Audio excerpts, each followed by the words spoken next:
Hey guys, this is Tirelis here, coming at you from Warlords of Draenor Beta, taking a look at another class spec and the changes that have come to it. Looking at WindWalker Monk this time around. To be honest, there aren't any really big major changes to the WindWalker class, or the WindWalker spec. The one thing that you will notice is I believe they've gotten some PvP abilities nerfed out of them or removed from them. Windwalkers were pretty powerful on live, so in Mists of Pandaria, so they definitely got the nerf bat there. I think that's the only major change you're going to see. Otherwise, we're going to look at their changed abilities, their removed abilities, their new glyphs and removed glyphs, their new Draenor perks, and then their changed talents and brand new level 100 talents. Getting right into their abilities, they have Afterlife, which used to summon a healing sphere, had a 50% chance of summoning a healing sphere every time you killed an enemy that granted experience or honor. Now it is a 100% chance automatically. It always does it. Honestly, I don't think you'll notice a change very much, but it is there, so just so you know. The second change is going to be to Fists of Fury. Fists of Fury now deals more damage to its primary target as opposed to the other targets around it. So before, Fists of Fury damage was spread evenly across all targets in range. Now it's been changed that Fists of Fury, the primary target, takes the most damage. So I'll go ahead and show you here. Build up some chi, and then I'll use Fists of Fury, and you can see the changes right there. You can see the 10k hits coming from the center target, and then the others not producing as much damage. This was a PvE change. They wanted Fists of Fury to be more a part of the rotation, and that was how they did it. The other change that has been brought to the class is Storm, Earth, and Fire, and it is no longer costs energy and it's off the global cooldown. This is basically a quality of life change for Windwalkers. Storm, Earth, and Fire was definitely not something that was easy to, I guess, manage, and so now they've changed it to make things a little bit easier. So, nice quality of life change there for Storm, Earth, and Fire, excuse me.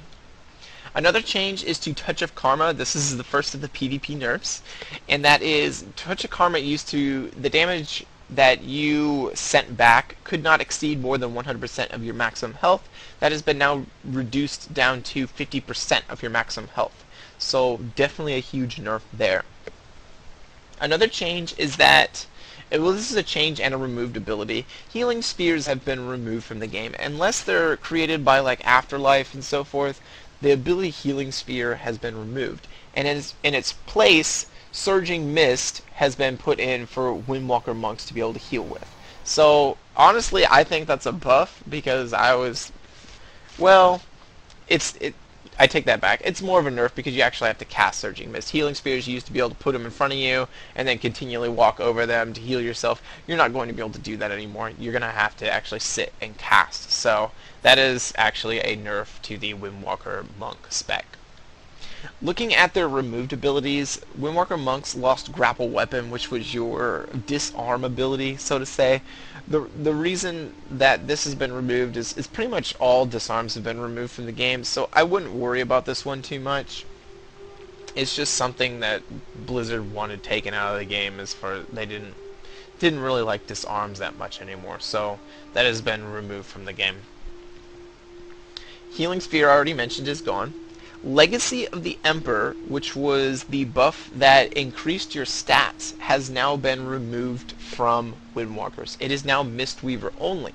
However, Legacy of the White Tiger has gained all the buffs that Legacy of the Emperor has. So we're going to take a look at Legacy of the White Tiger, if I can find it right here. You can see it has that critical strike chance and the strength, agility, and intellect buff built into it, so it's just a consolidation of abilities. Spinning Fire Blossom has been removed from the game. I'm personally upset about this one because I always use this to kind of track down and catch people. It was kind of a skill shot too, and now they've removed it from the game, so that's really kind of a bummer.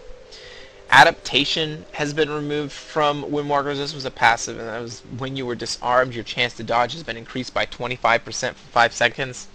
Another PvP nerf. The other last removed ability is Sparring, which is when you are attacked by a melee enemy in front of you, you begin to spar their attacks, increasing your chance to parry by 5% for 10 seconds. It's the same as adaptation. It's just another PvP nerf, to be honest. Parry has been, for the most part, the stat has been removed from the game.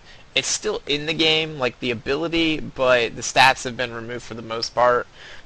But this was basically just another PvP nerf for WindWalker monks. So, another change. That leads us into Glyphs for the WindWalker monk class. I'm going to take a look first. Glyph of Afterlife was removed because that was built into Afterlife now. So, nothing to lose there. You just basically get a free glyph added to your class.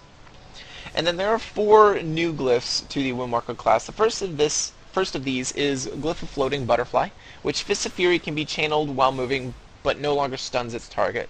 This is more of a PvE buff to deal with quality of life and targets moving, etc.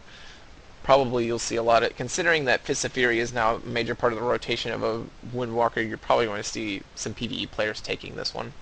The next one is Flying Serpent, which is Glyph of Flying Serpent. Flying Serpent Kick now slows all enemies you move through by 70% for 4 seconds. So this is your escape mechanism. It just buffs your escape mechanism as a WindWalker, so that's pretty nice. The next one is Glyph of Freedom Roll. Your Roll, Chi, Torpedo, and Flying Serpent Kick abilities dispel all snares affecting you when used. Notice that it says exclusive with Glyph of Rapid Rolling and Glyph of Victory Roll. That basically means you can only have one of these active at a time. You cannot have all 3, and you cannot have even just 2 of them. You can only have 1. So this one's pretty nice. You know, it's going to be a nice thing to have in PvP. Get out of all those snares. The last one that has been added to the class is Glyph of Victory Roll, which you gain 1 charge of Roll or Chi Torpedo whenever you kill a target that grants experience or honor.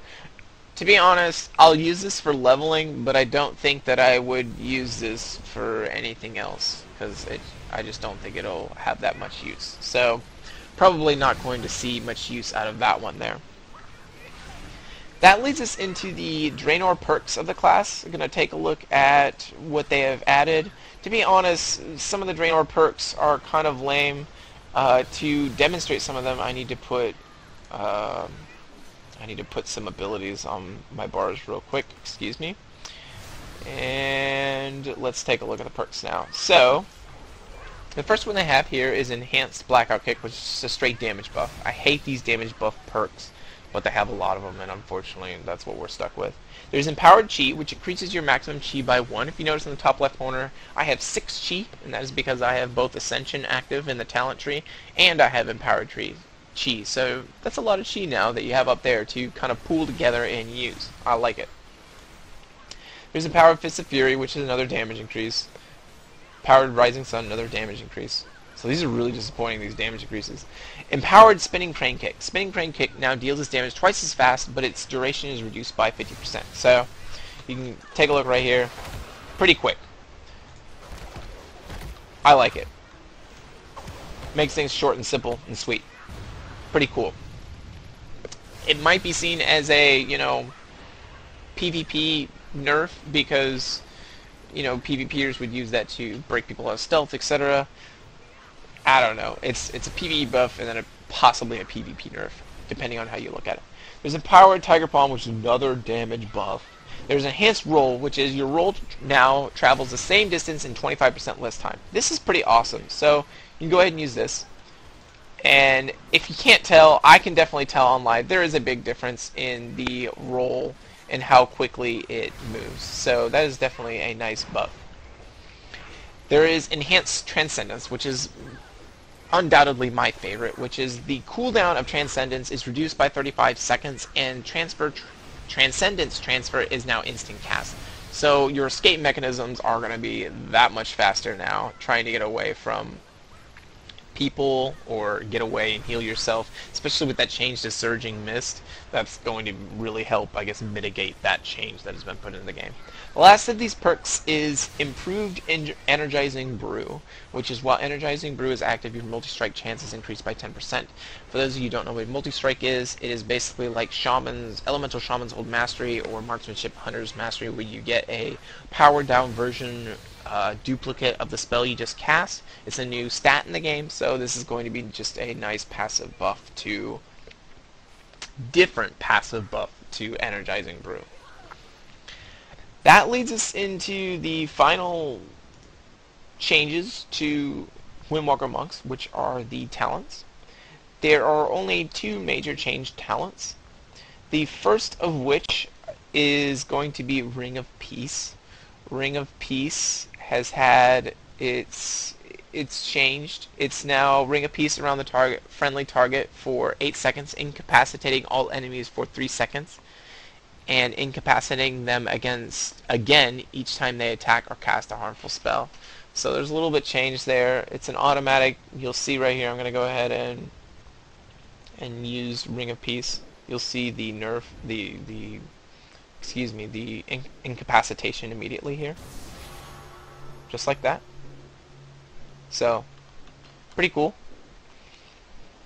The other change is to Ascension, and that is your energy regeneration is now 10% and your maximum mana has been reduced to 10% increase as opposed to 15 on each. So that has been a nerf to Ascension. That brings us to the level 100 talents, which are pretty cool. First I'm going to show Serenity on the right. I'm not going to show it to you, but you can see right here, you entered an elevated state of mental and physical serenity for 10 seconds. While in the state, all chi consumptions are instantly refilled. So it's a huge buff. PvPers may take this just for that burst that they'll be able to do on a target. I don't know. We'll see. Kind of, these level 100 talents, you can only take a guess at what people are going to like as their favorite and so forth. One of my favorites is Chi Explosion, which is you consume 4 Chi to cause the target to explode Chi energy, causing additional effects based on the Chi consumed. If you only have 1 Chi, it's like your Blackout Kick. It does damage, and then it has a damage dot added onto it.